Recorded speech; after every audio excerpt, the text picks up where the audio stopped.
मी doctor Sonali Chavan. मी पुण्यामधनं आहे आणि मी 2006 मध्ये पास आउट आहे. माझं आफ्टर मॅरेज, मुलं आणि हे सगळं बघताना मला प्रॅक्टिस जी करायची होती ती राहून गेली आणि मग मी इन्शुरन्स जॉब करत होते, पण त्याच्यामध्ये मला सॅटिस्फॅक्शन नव्हतं आणि त्यामुळे मग मला कुठेतरी प्रॅक्टिस करायची, होमिओपॅथिक प्रॅक्टिस करायची खूप इच्छा असल्यामुळे ते कुठेतरी मनाला सारखं लागत होतं. पण कुठूनच काही वेळ मिळत नव्हता की कशी सुरू करू. सुरू करताना खूप साऱ्या अडचणी वाटत होत्या. कोणी गायडन्स करायला नव्हतं.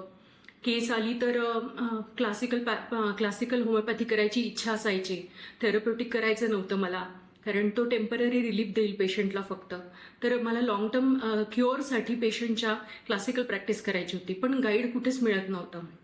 अशातच मला एक सोशल मीडियावर आपल्या हे मिळालं की एक PTCH म्हणून लेक्चर्स लाईव्ह केस बेसिस लेक्चर्स होतात आहेत आणि हे जेव्हा मला कळालं तेव्हा मी त्याला एनरोल करायचं ठरवलं आणि एनरोल केल्यानंतर आता 12 दिवसांचं हे लेक्चर्स आहेत.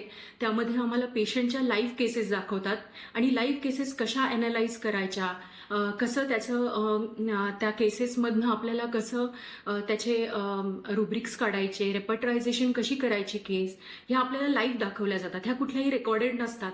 त्यामुळे पेशंट लाईव्ह असल्यामुळे आपल्याला जेव्हा आपल्या OPDमध्ये केस येणार आहे तर तेव्हा आपल्याला कसं त्यांना सामोरं जायचंय हे आपल्याला शिकवलं जातं आणि त्यामुळे आपला कॉन्फिडन्स वाढतो.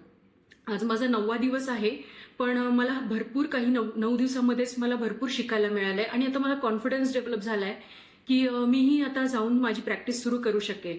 त्यामुळे मला असं वाटतं की सगळ्यांनी हा कोर्स, ज्यांना नवीन होमिओपॅथिक प्रॅक्टिस सुरू करायची किंवा ज्यांनी प्रॅक्टिस केली नाहीये, कुठल्या दुसऱ्या क्षेत्रात आहे पण ज्यांना इच्छा आहे होमिओपॅथिक प्रॅक्टिस करायची, त्यांनी हा कोर्स नक्की करावा. Thank you very much.